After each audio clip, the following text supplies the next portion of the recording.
Upaya untuk meningkatkan ekonomi dan pengabdian kepada masyarakat pedesaan, masyarakat KKM Universitas Al-Muslim Biren memperkenalkan kepada warga desa cara membudidaya ikan lele yang praktis dan hemat biaya dengan menggunakan kolam yang terbuat dari plastik atau tenda. Teknik memelihara ikan lele dengan menggunakan kolam plastik atau tenda tergolong praktis dan hemat biaya.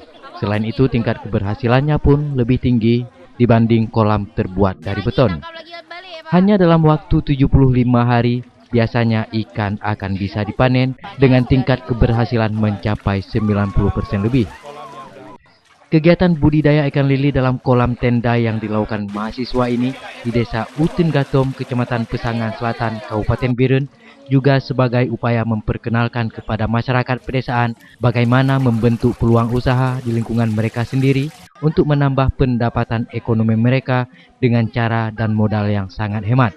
Mereka juga berharap dengan adanya kegiatan ini, masyarakat akan lebih optimis memanfaatkan dan mengembangkan lahan di sekitar mereka untuk mendongkrak ekonomi keluarga. Syarkawi, Kepala Bapel KKM Universitas Al-Muslim, menjelaskan bahwa budidaya ikan lele dalam kolam tenda lebih praktis dan murah. Kegiatan seperti ini juga cocok dilakukan oleh para ibu yang sering di rumah dan tidak ada pekerjaan tetap untuk menambah pendapatan ekonomi keluarga mereka. Pendidikan bagaimana cara membudidayakan ikan lele ini. Satu saat ketika mahasiswa ini tidak ada lagi di desa ini, bisa diteruskan untuk pengembangan ekonomi masyarakat. Dari Kabupaten Biren, Musriadi memberitakan.